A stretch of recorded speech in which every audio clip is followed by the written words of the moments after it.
Pretty recently, I actually went to Disney World. I went there with my family because I'm an adult man.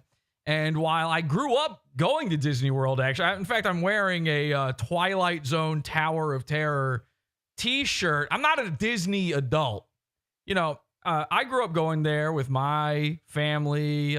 We went there. It was a lot of fun. Go to Disney World, every couple of years. And I had family in Florida. It was just a regular treat. And when I was a kid, when you would go to Disney World, it was for kids. There'd be other kids there. And then in recent history, I've noticed for the past, I don't know, 15 years, more and more, it's not for kids. Now, they always had Epcot for people to get drunk so that they could stop paying attention to their children for a little while. I kind of understand that. But all of a sudden, the non-boring parks at Disney were also for adults. The Magic Kingdom, which is supposed to be the most magical place for a child on earth.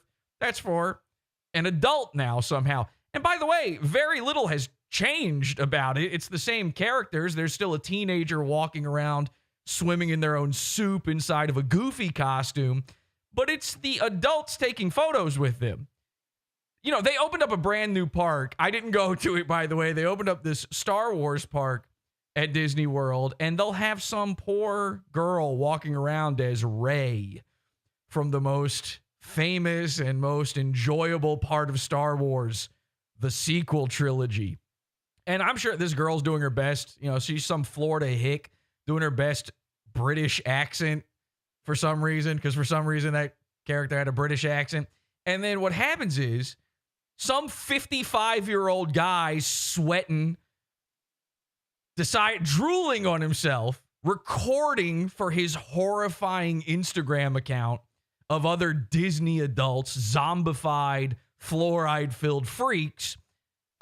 He goes up to her and interacts with her as if she is Rey from Star Wars. Which, by the way, even if you were a child, how do you do that? That's barely a character. It would make more sense to me to go up to Donald Duck. That guy's got some history. He's got some character. Rey? Are you sure? Anyway, all of this is to say, I went to Disney World. I was pleased to see, in a way, I was actually very pissed about this. Everywhere it's strollers. Strollers everywhere. As far as the eye can see, they've got entire parking lots outside of every ride for strollers because it's Baby City. And I'm like, thank God. This is not just some man-baby haven. It's not this horrifying place because, there's this dark, almost sinister undercurrent going on when it comes to Disney adults.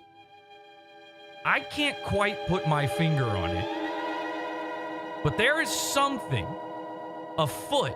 When you see a Disney adult, your inherent fight or flight instincts kick in. And deep down, there's something wrong with them. So I see, okay, these are just parents bringing their kids to the park. This is great. And, I had a terrible time when I was there because I'm an adult. But there was something else I noticed too.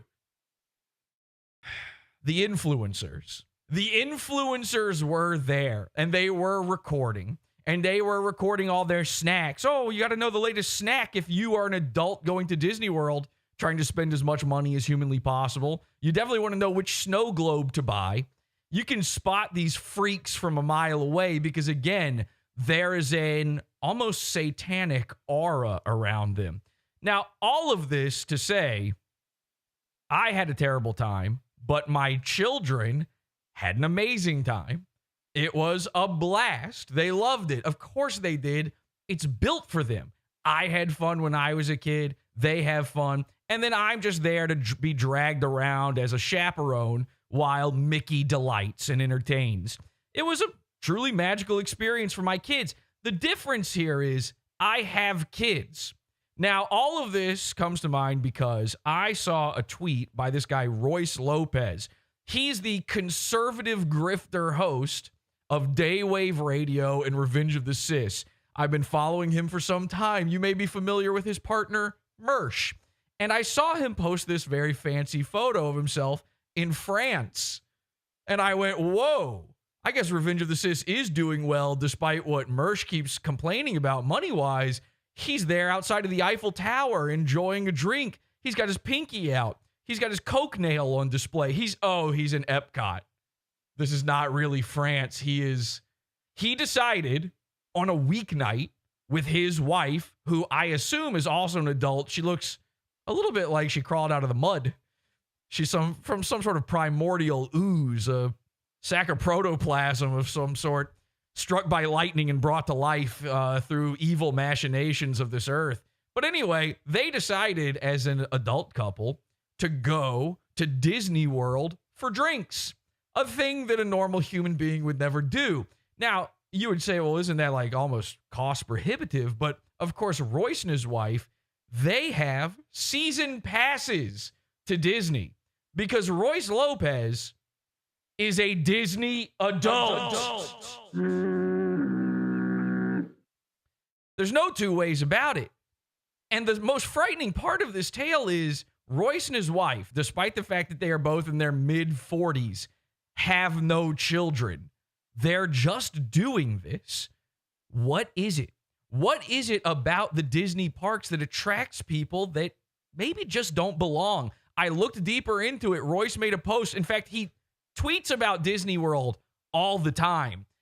Here's a random tweet. He says, when I was a kid in the 90s, my parents took us to Disney the first year they had Gay Day.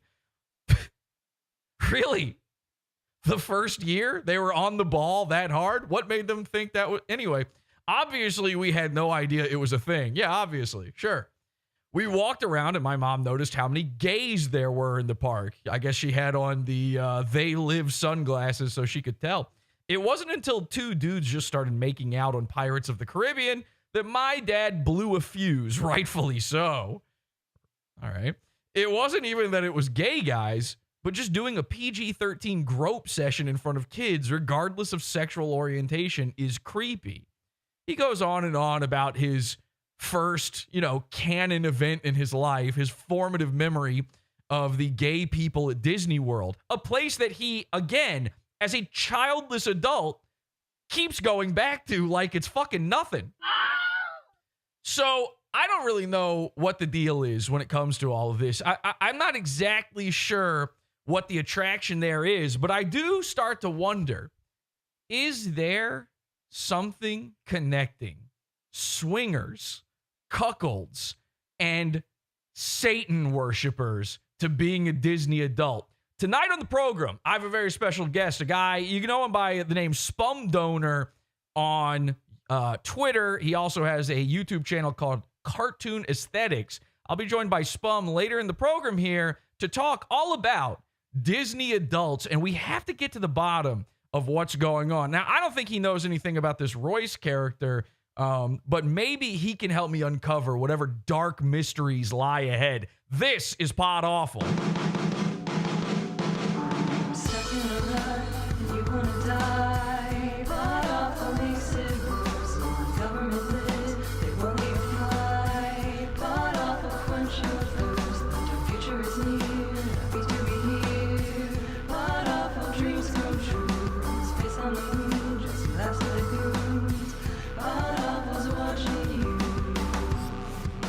It will have you guessing what's next and what could happen to these boys.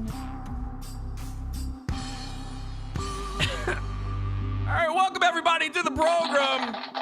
I am your host, Jesse P.S. This is Pod Awful. We are live as we are Mondays, Wednesdays, Fridays, 7 p.m. Eastern Time. Podawful.tv is the link. Podawful.pizza for our archives and primo shows. Tonight's program is a primo one, but we got plenty of preview here for you for free. And ladies and gentlemen, please welcome, we just called him up here, my guest tonight, Spum from Cartoon Aesthetics.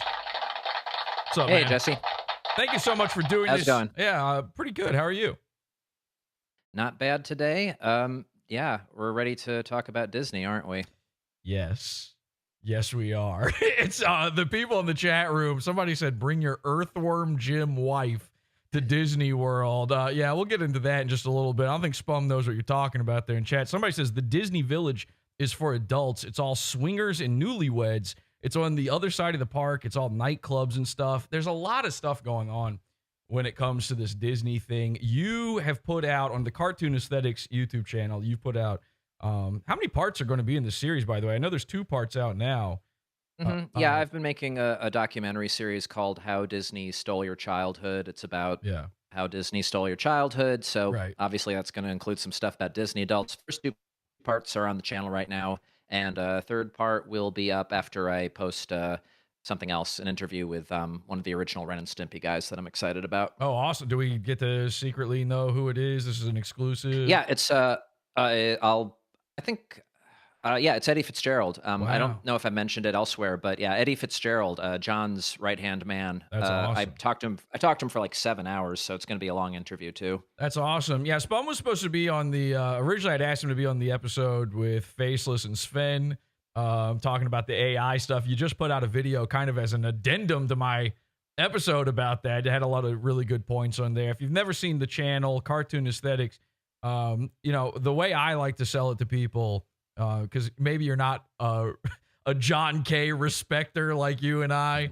Maybe you're not a Ren and Stimpy guy like you and I, but there's a lot of really good, you have a lot of good pop culture and cultural insight when it comes to the overlap of these things where my favorite thing you've done is you have this amazing, it's another 3-parter, I believe, on the indie comic Hate.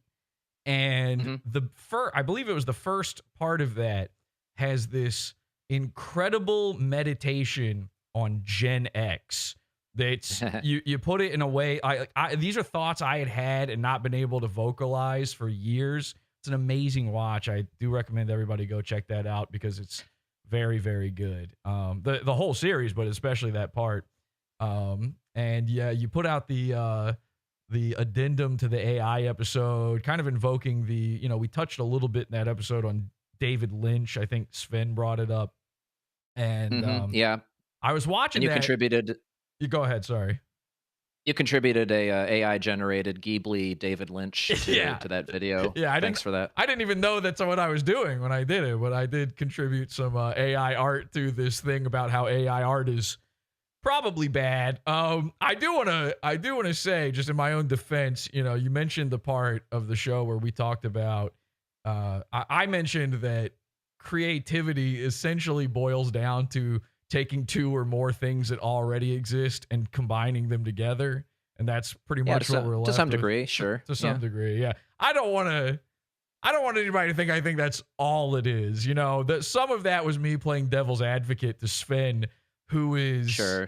very, very opinionated on things. So I did not want to get it. I didn't want anybody to think that my point of view on that episode maybe was not, fully on display, to be honest. You were just being a good host. I understand. Yeah, I've had a lot of people come to me after that one too, talking about they're mad at me about this AI stuff, and it's it's just the same arguments over and over again. And I keep finding myself being the person who has to defend AI when I don't really even care this much, all because the only thing I really had a problem with, and I think I said this to Sven, was a lot of the people who are so anti-AI are arguing about it from the point of view of the current ability of the technology. And this is what I have to keep saying to people is like, it's going to improve. Like I don't think we've hit that wall yet, No. Remember when everybody was hung up on how it couldn't do hands right? Like that didn't take long, did it? Thank you. Exactly. Now I will say this though. I keep experimenting with the AI since then. And I had no idea, all I've been doing is using it to do these like restyle things, not just the Ghibli stuff, but anything I can think of where I'm like, oh, it'd be so cool to see this in, claymation, Will Vinton style or whatever. Or tonight's thumbnail, by the way, courtesy of a little bit of AI and a little bit of Jesse having to draw some shit back in, but see it in the Disney style. And I realized like, oh, wait a second. When I try to generate something out of whole cloth with it, it still actually sucks. It's really good at the restyling and making it look like other shit, But right now, making something brand new, it's gotten very good at people. And I think maybe that hands detractor thing is what has started that.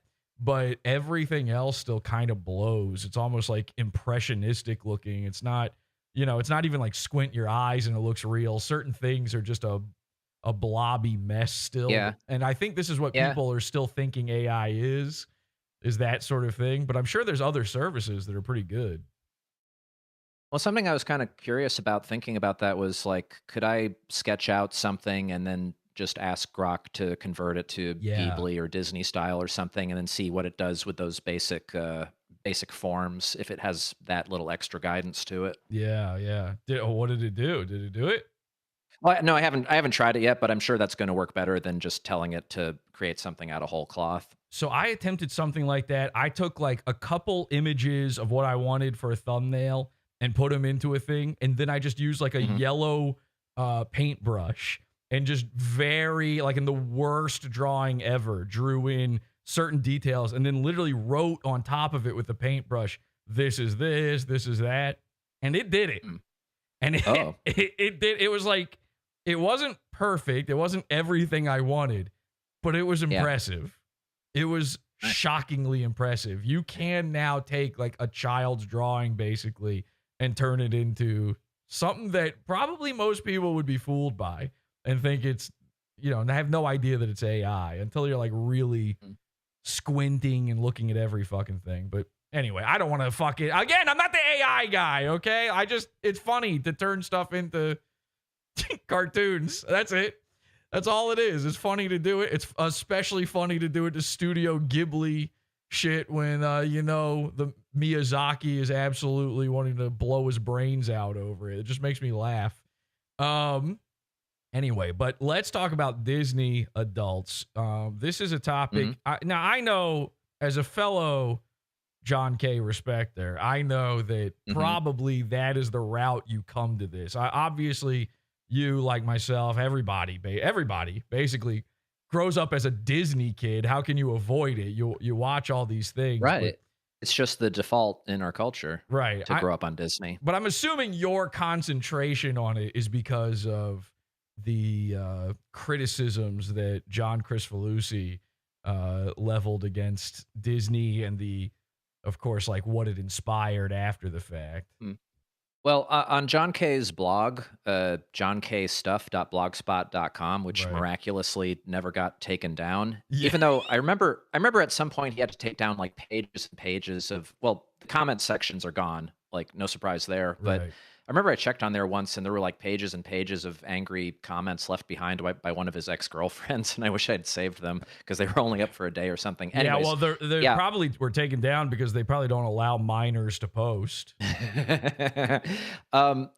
So this blog is like, to me, the most important document that's ever been written about the art and history of animation. Like, forget about The Illusion of Life or Chuck-a-Muck or any of these other books that you could get from the library about animation. Like, John K's blog is where it begins and ends.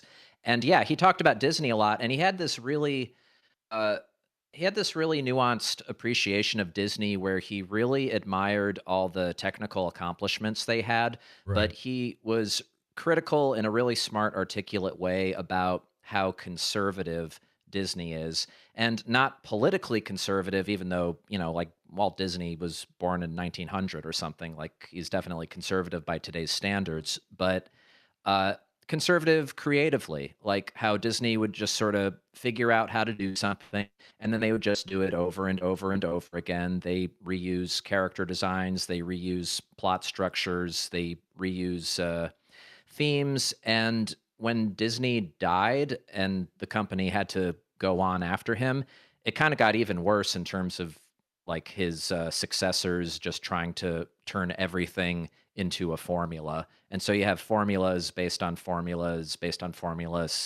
getting inbred and just kind of degenerating. Yeah, I remember. So yeah, John K was really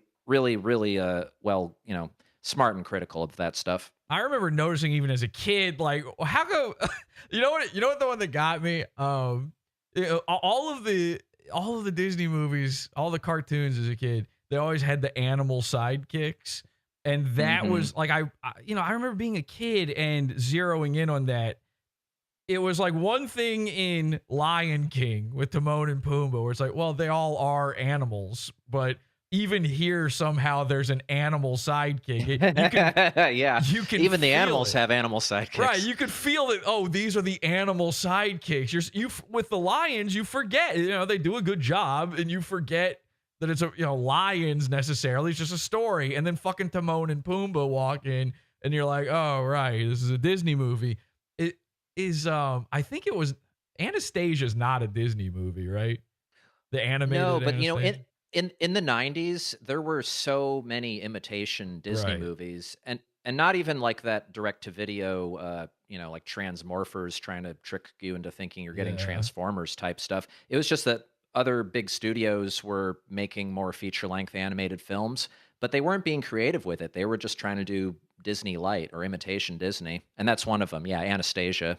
That one is the one where I went when when I saw that there was a cartoon bat friend to the bad guy. I was like, okay, I seen Jafar. I know the parrot. Yeah, Listen, yeah. we get what you're doing here, and that was when I realized like, oh, this is the formula. This is every one of Yeah. these is a cookie cutter. Yeah, they were like, well, that's how Disney does it. So we got to give the villain a funny animal sidekick. What do you think? So, all of those, that's us, that's you and me, that's everybody we know, that's millennials. What does that do to the fucking brain of a kid who's too stupid to see those patterns, who didn't pick it up, who didn't read John Kay's blog, or who didn't get to go to lunch with John Kay? A lot more people, right? Who didn't get the character breakfast with John Kay as Yeah. seen here. Yeah. Um, This is so just, funny. I was laughing so hard. at just it. a real wholesome scene based Yeah. on a famous photo. Yeah. Do you think you know- Anthony got this treatment? Or Anthony from Ren and Stimpy? Do you think he got to meet John Kay like this? Well, and go to- actually, the Anthony from A Visit to Anthony got taken to Disneyland. That was part of the. I'm so glad I asked. Fuck. Yeah. Really? Yeah, that was mentioned. Yeah, I remember reading that. Like some of the Spumco guys took him for a day at Disneyland. And I'm sure he had a great time. Man, that was probably worth it. And then he got to star Where- in X-Men with Bryan Singer. Anyway, did he? no. I'm just never mind. Don't even think I about that. wonder where's Anthony now. I want to talk to him. I would love. Ask him Yeah, about that whole would be a thing. great interview, actually. Anthony Yeah, I got to from- track that guy down. Who Mhm. knows? So what does this do to the brain? What is going on with the man babies, with the princess millennials? Well, when I was making this documentary series, which wasn't, I wasn't just trying to regurgitate what John Kay said about it. It was sort of something that I'd been thinking about for a while as a parent, actually. It didn't really dawn on me until I was researching this stuff that our generation, the millennials, kind of got hit with Disney the hardest because of a few factors. One of them was like home video, making all the old stuff available in a way that it hadn't been before. And then also Disney movies, like new Disney movies, were really popular again in the 90s, starting with Roger Rabbit and then Beauty and the Beast and The Little Mermaid and onward. And then you had all this imitation Disney. And millennial, I think the Disney adult phenomenon is kind of a specifically millennial phenomenon. I'm not saying there aren't any Xers who are Disney adults, but I think like the generation before, and maybe even the generation since to some degree, after millennials, have kind of viewed Disney more for what it is, which is, kid stuff. But millennials, it's just really a part of it really became a part of their personalities in a way that that was unique. Well, see, here's the thing: is maybe I always wondered, like, maybe Disney would have taken hold of me better, because I remember the clamshells, everybody having those things, and I never really had them. I had like maybe 2 or 3. I had like Toy Story, which I feel like doesn't even count. And then like maybe 2 other ones. I wasn't really big on that VHS thing, but every time I went to another kid's house, they had those VHSs. And I'm wondering if maybe the reason I never really cared that much about Disney, even going to Disney World as a kid all the time, was because they didn't really represent my favorite Disney movie, Song of the South. The last theatrical re-release of Song of the South was, I think, in the mid '80s or something. So it wasn't really canceled until relatively recently. But somewhere they decided that this could not be part of the modern Disney image. For me, for my age group, like the big Disney movie was Aladdin. That Hmm. was like the huge one. Every girl I knew loved that whole new world and stuff. That was like a big deal. They all wanted to be Jasmine. And Right. Well, yeah.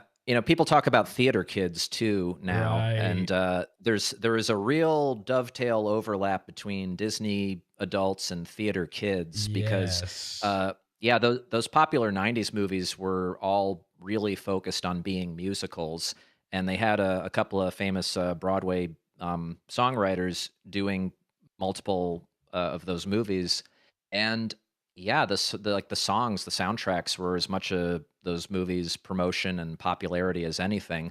So yeah, a whole new world. Like mention a whole new world to anyone in our age demo, and it's like that really means something They'll to them. start It really singing touched it. them. They will just start They singing. will, It's like yeah. fucking, it's gross. Like there's something haunted and gross about these people's minds. And, I get mistaken. Maybe for age, maybe because look at what I fucking do. I don't know. I get mistaken as one of these theater kids, right? And Mm. when I was a kid, when Aladdin came out, we were talking about the whole canceling Song of the South thing. I remember in school, we had to do a big perform. I'm talking like elementary school. We had to do a big performance. So what do they have us sing? All the Disney songs. And I hated it. Now one, I'm not that big on music in general. I didn't want to have to sit there and sing and perform. I'm not one of these people at all. But the one thing I still remember from that whole debacle was that midway through learning the music, we had to relearn the Aladdin song. What's the opening Aladdin song where it's like Oh, Arabian they had Nights? you. Yes, they had you censor the lyrics. We You had to were relearn it. we That's so learned funny. the sense. So people might not know this, but when Aladdin came out, like when you saw it in the theater as a kid, it had a line in the song, and I still remember it because of this thing that happened to me. It had a line in the song where it was like, where they'll cut off your ear if they don't like your face. It's barbaric, but hey, it's home. They're just talking about all of Arabia. And I guess at a certain point, Arabs said this is bad. And so when they started releasing it on VHS, they changed the lyrics. I don't remember the new ones, but we had to learn the new ones. And so when like because I hated doing it, my big defiant, I'm a stupid kid and I think I'm being defiant. And my big moment was during the song, I just sang the original version of it when we weren't supposed to. That happened mid us learning all of this, that whole controversy.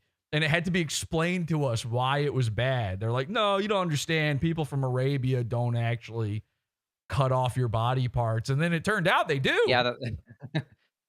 Well, good for you rebelling like that. And Yeah. I had to sing Disney songs in music class in elementary school also. I literally Yeah. have lyrics to Beauty and the Beast songs ingrained in my brain We had to because do that one they were too. making us they were making us sing them over and over. It's like it was like growing up in North Korea or something. You just had this propaganda drilled into you. Yes, I had I still have the tune to the what is that fucking Beauty and the Beast song where it's like Our guest. be our guest. Yes, exactly. I refused to learn once we got to that one, I was already so mad that I was having to learn all these songs as a kid. And I was never into, Beauty and the Beast is for girls. You know what I mean? Mhm. Like I was sitting there going like, I'm a boy. I shouldn't be learning this song. And so I have the tune in my head, but I never learned the words. And so to this day, when I hear some idiot playing that song or whatever, or you're at Disney World and you hear it or whatever happens, in my head, it's still the gibberish I was singing as a child on stage for my parents as they're recording it. And then they just throw that tape away. I've never seen that tape. They're always recording these things. I've never seen 1 ounce of any proof that any of these things ever happened off of my parents. It's not like they're sitting there watching it back, going, "Wow, great job, Jesse." Yeah, doobie bop, bb doo, ba ba doobie dee dee. That's what I think the lyrics are to that song. So somehow Mhm. you and I were inoculated against this, and I'm going to assume it's because Sundays Nickelodeon, Ren and Stimpy comes on. I Well, assume yeah. I assume it's that we are more interested in magic nose goblins than we are in princesses getting their guy or Yeah. whatever. Yeah, imagine it's like 1991 and your kid's sister is just singing Beauty and the Beast songs all around the Ooh. house all day. And then Ren and Stimpy comes on. It's going to feel like a revelation. See, I didn't even think of that. I didn't have a sister. That's got to be a nightmare. And she's probably trying to put her little tiara on you. She's basically turning you into a hypno slave sissy boy. Yeah, it's Sissy Hypno. Yeah, but well, you said it. Disney is for the girls. It's for girls. It's for It's never girls. been forgotten. Like it's so rare when Disney makes something specifically for a male audience, that you can pretty much count them on one hand. Like I guess a Goofy movie would be one of them, but I Hell can't even yeah. name a second. I can't even name a Powerline. second. I can't even name a second one off the top of my head that wasn't like for girls. Yeah, Little Mermaid was also real big, and every girl, if you knew a redheaded girl, she thought she was fucking Ariel. Sorry, I got bad Hmm. news for you. You can barely go out in the sun. Forget not having legs, like you're a freckle freak and you have boogers all over your face. You're not Ariel. Yeah, Princess Jasmine and Lion King. That was like I probably was aging I get. out right around. Did Lion King or Yeah, I Aladdin come guess. out last? Which one of Well, those was the one? Uh, Aladdin was 92, Lion King was 94, I Okay, so think, and I Lion guess you could King. say that I guess you could say Lion King is for boys, but it's more just for Mm, kids in general. Like I can't it's for imagine furries. an adolescent. They're trying It's for to. furries. It is. They're trying to make you think about the girl one having sex with him, with Simba and all that shit. I don't know. She's doing bedroom eyes in that movie. It's kind of freaky. Oh, I wanted to ask you about this. That reminds me. What do you think about all the all that stuff about where they're like there's secret sexual messages and stuff? It's all they're All that stuff is probably true because animators get bored and they don't. This is before people were like freeze framing every second of movies on their yeah. VCRs, so they were just putting it in for their own amusement. I don't think it was particularly sinister. Also, like I feel like you have to be a horny gooner freak in order to be an animator. There's like very few in my estimation, there's very few examples of dudes who are cartoonists that aren't into, drawing a Mhm. lady's anatomy, drawing her natural illustrations and such like that. And so it always struck me as true. I remember seeing, they would say like on the Little Mermaid cover that the castle had a cock in it. Oh yeah, and in the marriage scene, there's a He priest gets a with a boner. boner. He gets a Yeah. dude. When I was a teenager, okay, this is still the Blockbuster still existed. I think we're like early teens. There's still a Blockbuster, and we went out. All my friends, guys, girls, we all go out to Blockbuster. We're gonna rent a few movies and have a big party. And they're like, we gotta get Little Mermaid. And of course, I'm freaking out, going, no hypno sissy stuff here. Wait until 2011 when that gets popular. And they are like, no, no, no. We want to see the guy get a boner. I guess that rumor was like really raging around this time. And Mhm. we rented it. He gets a fucking bone. You can't explain it any other way. I've seen them say, no, it's his foot moving around. That dude, they drew an old priest getting a boner. It's right there in the fucking movie. You can't deny it. I do think that the Aladdin one is fake, where they're like, they say that Aladdin says something like all good teenagers take off their clothes or something like that, which seems more like something you would hear in the adult party cartoon, really. But Mhm. I've listened back to that one, and that one is not real. I'm pretty sure, but the one that is real, and I've seen this one too. I had a girlfriend that rented The Rescuer. What is it? Is it The Rescuers? Probably The Rescuers Down Down Under, the Under. '90s sequel. I can't remember if it was the original one or the sequel, but in one of those, there's infamously a single frame Oh, where yeah, you're right. That's the original, I think and it's the they original. put a naked lady's picture in one of the backgrounds. They hid the naked lady in there, and my girlfriend rented this. And just like the Aladdin thing where they destroyed that original funnier line from the song, they tried to remove this. They tried to put out, but we managed to get a copy that had it. And sure enough, it's in that movie. And there's this thing, people talk about subliminal messages and stuff like that. Do you think that really affects people? Because I do feel like the Disney adults are also all sex freaks. They're cum people.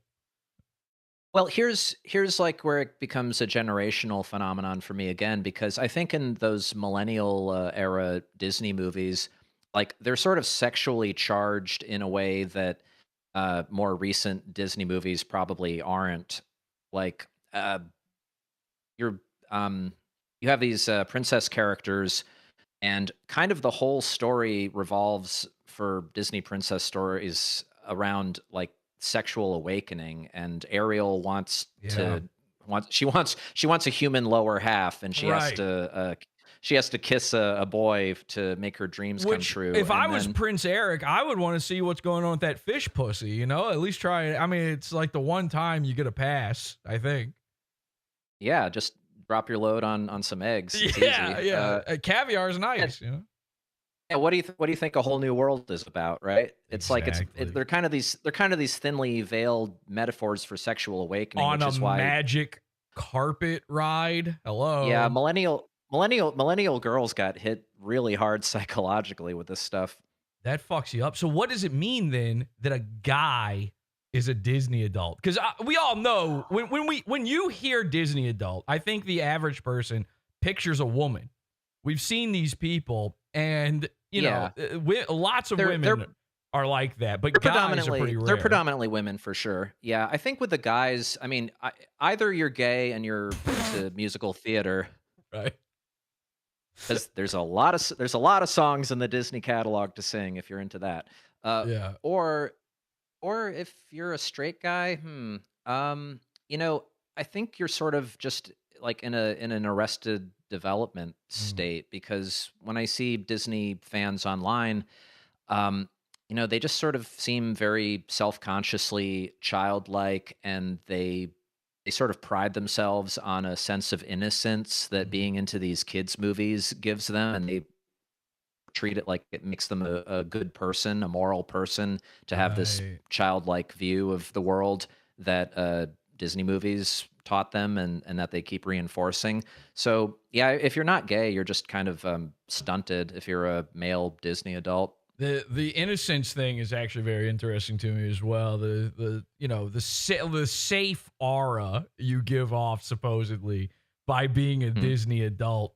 Now there is one other thing, I think the pornographic sexual conspiracy theory about Disney movies is pretty much true. Most of those are true. Most of those you can just look at it and see seems to be right there. And then obviously the themes like you talked about. There is another conspiracy thing that goes on with Disney stuff. I don't think I've heard you ever talk about this. What do you think about it? Do you think there's any merit to it? The satanic slash dark, Freemasonic imagery. You know what I mean? Like there's all these memes out there of different Disney shows and movies where it shows the all-seeing eye and straight up actual references where it says Illuminati and things like that. What do you think about that? Well, that's a little bit out of my scope of knowledge, but I do know a few things. One, I know that Disney himself was a Freemason. I don't know if he ever achieved the highest level, which is 33, a 33rd level 33rd Mason. degree, yeah. But there is a Club 33 at Walt Disney World, I which is noticed kind that when I was there recently. I was like, wait a sec. I pointed out to my wife, who is very conspiratorial and very anti-Freemason and stuff. I was like, is this Club 33? 33? And, that they say his head's buried under the haunted mansion, cryogenically frozen and stuff like that. There's all sorts of weird, dark, mysterious stuff going on with Disney. And it does seem to be true.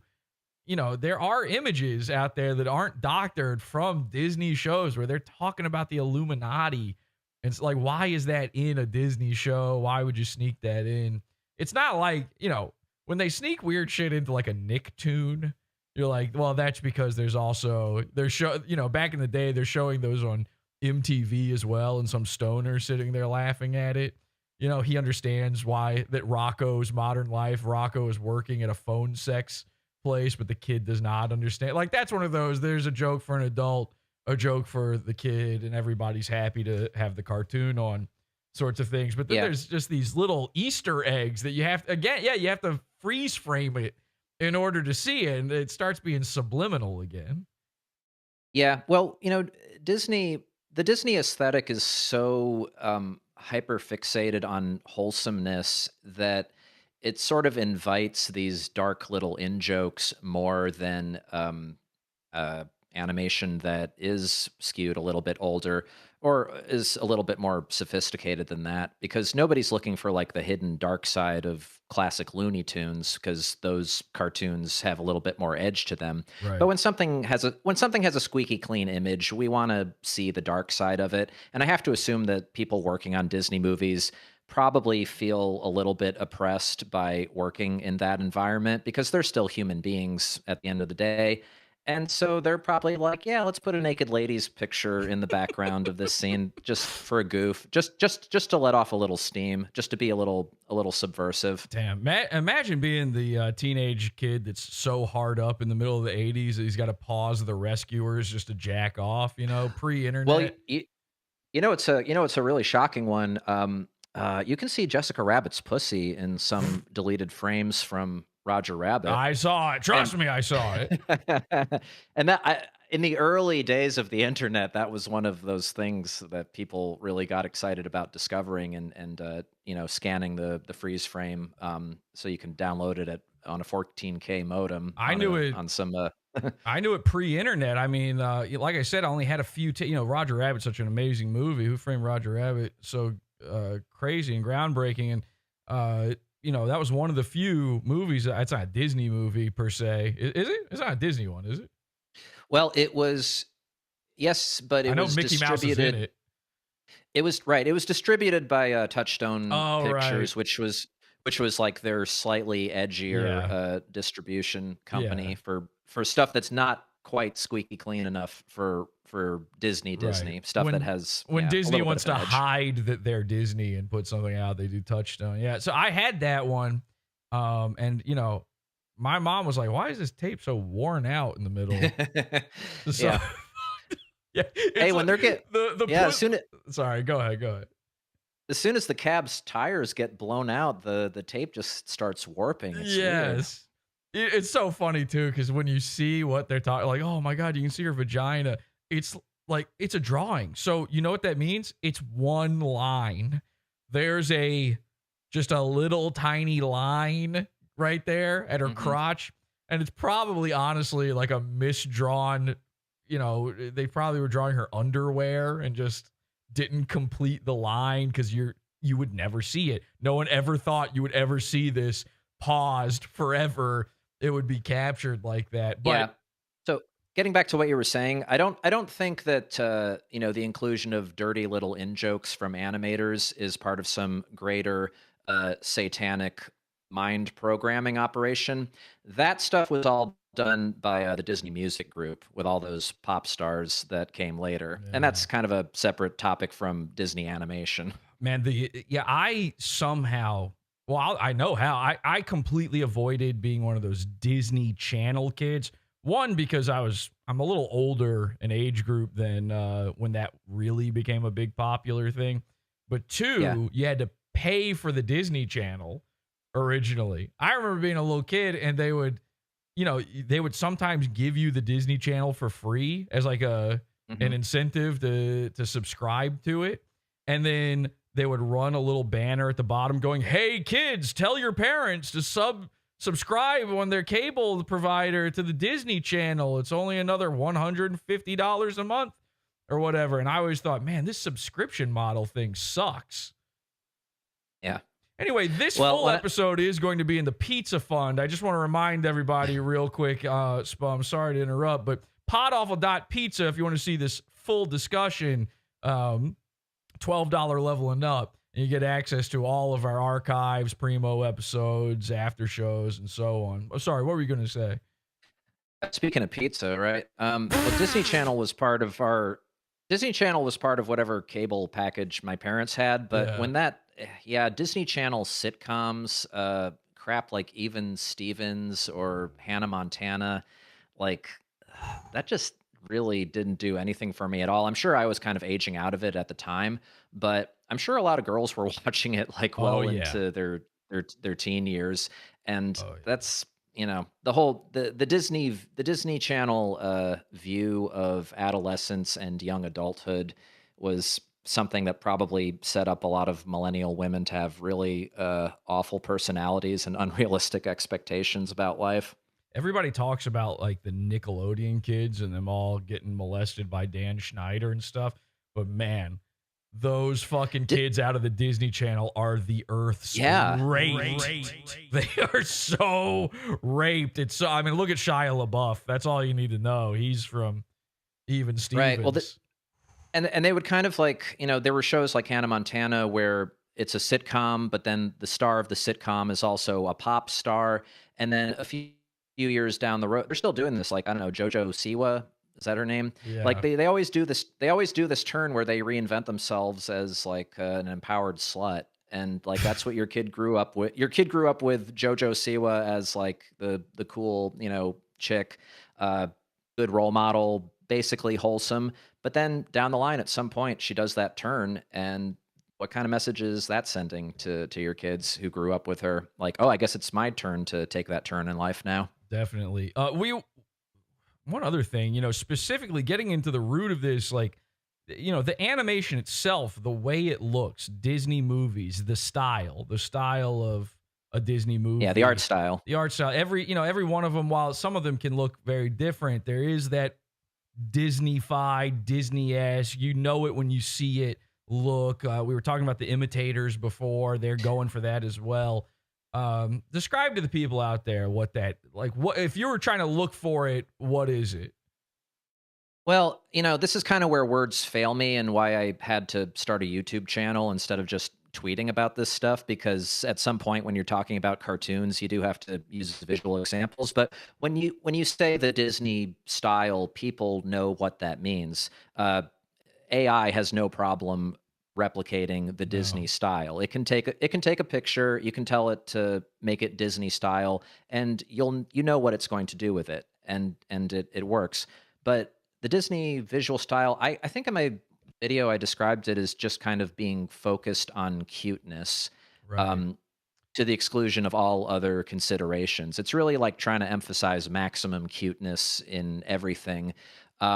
Even some of the stuff that's supposed to be not cute or scary. And yeah, they stray from the formula a little bit sometimes, but never really for too long or too far. We were speaking a little bit before the show, and I referred to my own children as neotenous, which you were quick to point out that you've never heard it used actually about a kid. It's always about some sort of, Japanese character that is a 50 million year old vampire that's also a child, and you can jack off to it for some reason.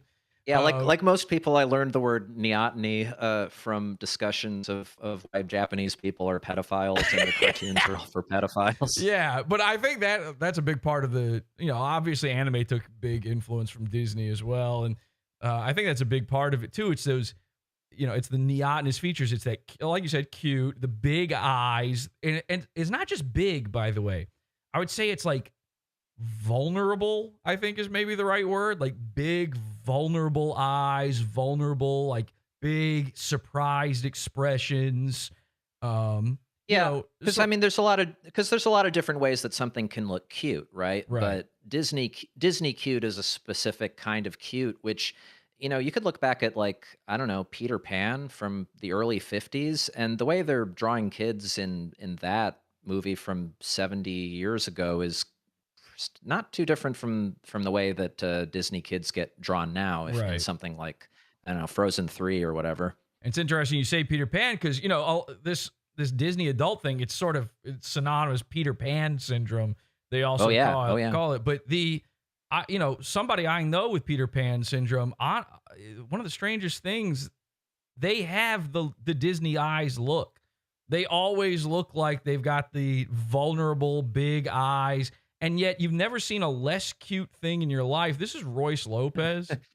Okay, now I know you don't really know who this is, right? But no, he hosts this show called Revenge of the Sis, and it sucks, it blows, and he's a Disney adult. And if you look at him, like, you see what I'm talking about, right? His face has this element of neoteny to it, even though it also has butthole eyes. He's almost the perfect in between, the combination of the Disney neoteny and then the like John K. Spumco gross ups sort of. There's horrifying details going on here. Of course, his head has corner lumps, a thing only previously seen in a lummox. There's really some horrifying things going on there. What do you think the deal is with that? Well, I mean, it's not an attractive man that we're looking at, but No. yeah, I think the expression that he's making, I guess maybe this is like something common to adults who watch children's cartoons well into their adulthood. They wind up kind of trying to do cartoonish expressions when they're photographed, like the soy face meme. Like, yeah, like guys started doing that, I think, because they just thought it was like a funny cartoonish expression, and it's like something a kid would do if they were trying to be funny, but you got these grown adults doing it. So yeah, perhaps some Disney adults are trying to look, have a little bit of the Bambi big-eyed look to them. Isn't it fascinating too that a lot of the people doing soy face are doing it at Disney World? They're always just pointing to something at Disney World, going, "Ah!" Definitely don't screenshot me doing that to Royce, by the way. People watch, "Ah!" Because Royce is not only a Disney adult, but he also has that dark aura around him. In fact, it's maybe a lot darker than you would think. And I feel like maybe those subliminal messages, both the sexual ones and the satanic ones, might have gotten to Royce. See, something you don't know about this Spum is Royce is heavily rumored to have had a satanic wedding, okay, involving a flaming sword. And Royce spends just about every single week of his life going to Disney World with his wife. And he and his wife are mid-40s. He's like 45 years old. And they have no children. But they go there all the time. They live nearby, which, I know it's kind of a thing for someone who lives in Orlando or the Orlando area to go to Disney World. And I can even understand it to some degree. I'm sure, the rides are fun. I get it. But they're spending a lot of time there. And furthermore, despite the fact that Royce is a conservative who is constantly talking about other people being Disney adults, he does a whole segment on his show about fat people going to Disney World. They're like plus-size park hoppers. And until very recently, he was over 400 pounds himself. And now he's down to 300. And he's pointing the finger. Oh, that's great. Yeah, well, it's very well. Now, I will say that a lot of that was a psyop that Pod Awful did against him, which we will talk about. We'll talk about that. We'll talk about that in a second here. I'll explain the psyop that happened and why we did this. But not only is he always pointing the finger at everybody else for being childless and being, liberal, which you'd think Disney adult, kind of a liberal type of person. He is a childless, possibly satanic, and this is rumored, no one's quite sure, a swinger. And not just any kind of swinger, but specifically a hot wife swinger. Are you familiar at all with hot wifery? That's a cuckold's wife, is a hot wife? Yeah, so you sit in the cuck chair in the hotel room and you watch your wife get plowed. And there's been plenty of reason to believe, and I know this isn't really your field of expertise, Spum. Exactly, but there was this I had this big phone call with him years ago, where it's on the Pizza Fund, podalpha.pizza if you want to hear it, World War, where we found out that Royce was trying to cheat on his wife. Okay, which doesn't seem very trad and red-pilled and based and conservative to me either.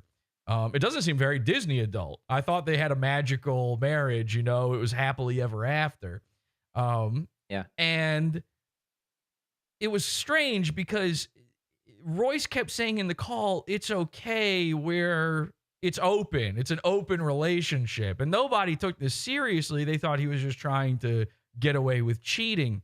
But there was this element to it where I think originally we couldn't figure out what he meant by this, but he was attempting to cheat on his wife. What we didn't understand at the time is that his wife is allowed to step out on him. He's not allowed to step out on her. It's one of those types of arrangement. It's a Disney adult arrangement, if you catch my drift. And I feel like, am I crazy for thinking that a lot of Disney adults are like this? Like have you ever been to a Comic-Con?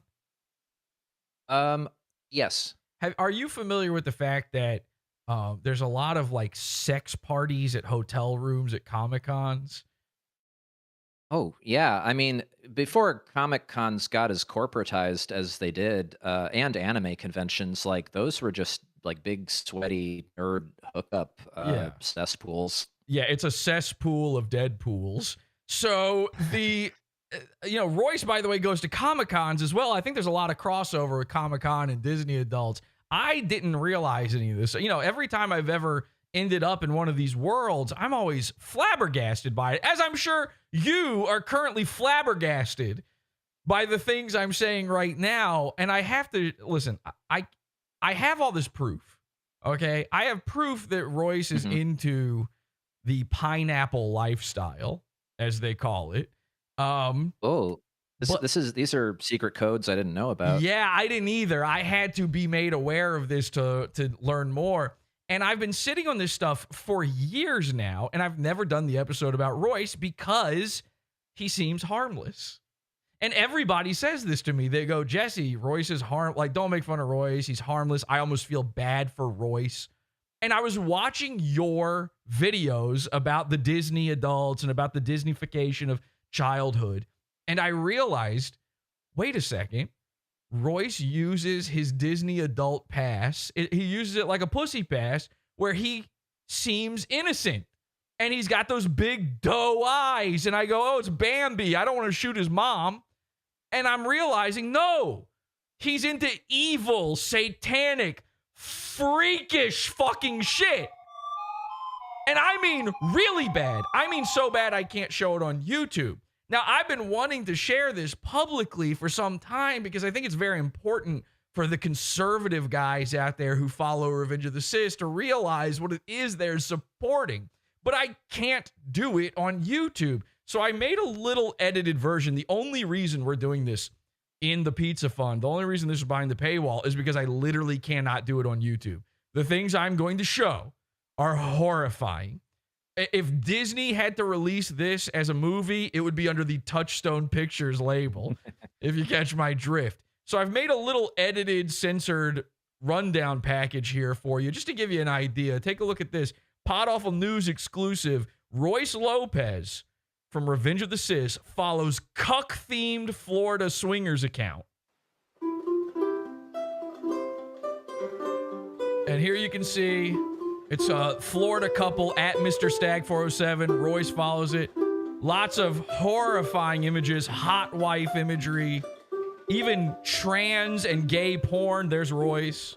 Just so you remember what Royce looks like. He's the sex pervert. Look, they even followed him back. The couple, the cuck account followed Royce back. Isn't that amazing? And then here's Marie Pineapple posting. This is the secret Disney code for swingers. Oh, no. If you show pineapples, you're into swinging. And I'm going to go over all of this in grave detail, really show this to you. Here's Royce's new co-host that Marie made him get. And here he is. He was caught liking one of the hot wife posts. There he is showing off his hot wife. Really hot stuff, by the way. I kind of wish I was Bambi's mom right now. Royce, that day I was posting this, he posted pineapple posts. I thought, is no way. And of course, there's Frank Hassel monitoring the situation on this. So, Spum, I think we got to go over to the Pizza Fund for this full version. You want to find out all about Royce and his disgusting sexual depravity? Absolutely. Yeah, I can stick around a little longer. Oh, okay, great. We'll be going to the Pizza Fund in 2 shakes of a lamb's tail here. Take a look at this. We'll be right back.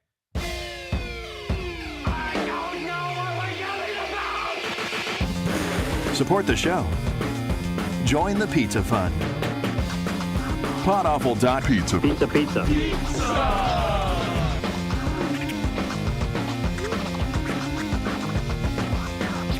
Podawful.pizza.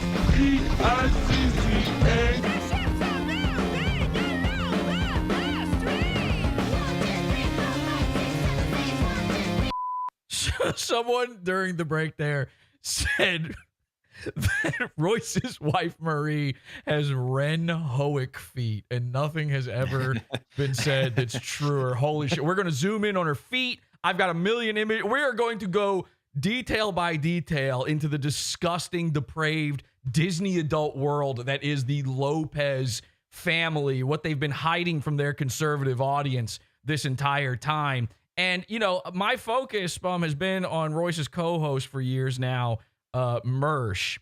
And I think that I'm pretty sure he's using Mersh as like this human shield, basically, this like troll shield to never have to deal with any of, you know, the detractors or anything like that. Never have to deal with me.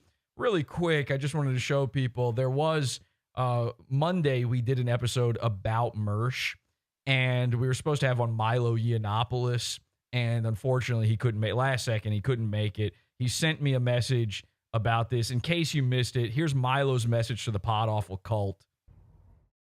To the viewers of Pod Awful, I'm sorry I couldn't make yesterday's episode, but I wanted you to know how welcome you are. You are welcome. And although I'll never really know who Mersh is, I felt instinctively that this was someone who deserved to suffer. God bless. So thank you very much to Milo for that. There's people just tuning in. Somebody said, wait, what's the guest name? This is Spum, a.k.a. at Spum Donor on Twitter. Please give him a follow. Cartoon Aesthetics on YouTube. And soon to be running away from this episode as quickly as possible, I'm sure, because of the horrifying nature of what I'm about to reveal to everybody. In fact, just real quick, I just saw this. This is the image that comes up when you Google Royce Lopez. And take a careful look here. I'd never noticed. I've seen this picture a million times. This is not edited. Marie is wearing a pineapple shirt. How many times have we seen this image? Nobody's ever noticed. Were they trying to recreate the Eyes Wide Shut poster there? There's some. Yeah, dude. Good fucking call. There, I told you there's fucking creepy Illuminati, satanic shit going on here. Holy shit. I've looked at that picture so many times and went, what is this? What are they doing? He's made that face he's making. You're right. It's just like in the mirror on the poster. Yeah. Yeah. Fuck, dude. I'm glad you said that. That is so fucked up. So I've got, again, like thousands of photos of them. I have the entire uncensored archives of what's going on in his cuckold/swinger lifestyle. I have, by the way, the information on their old co-hosts. You know, Mersh, Royce, they've had many other co-hosts over the years. These guys are all sex perverts. Every single one of these people, I've got it all. Archives we pulled up forever. And then the big question for many years now has been, did Royce have a satanic wedding? Was a flaming sword involved? What's going on? Was Mersh there? Is Mersh involved in the satanic wedding? This has been a question. We've been spreading this rumor for years, just unfoundedly. Nobody knew for sure, but everybody knew that something about this had been discussed. I have the answer. I have everything. I have the proof. And the truth about Royce's wedding is even fucking worse than you thought.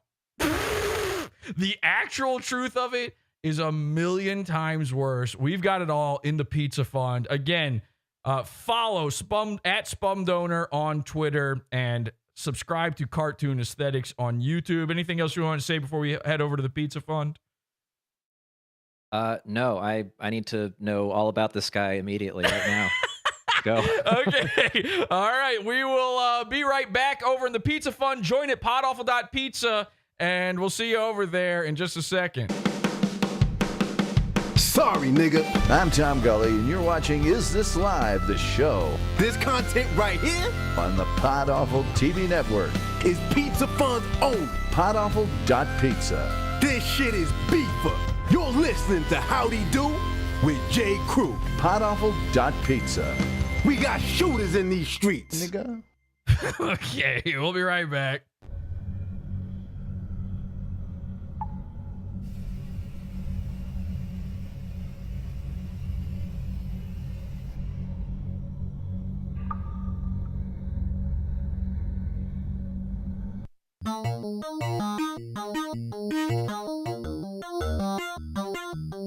Is this a cult if I ever heard one? Yes, it is.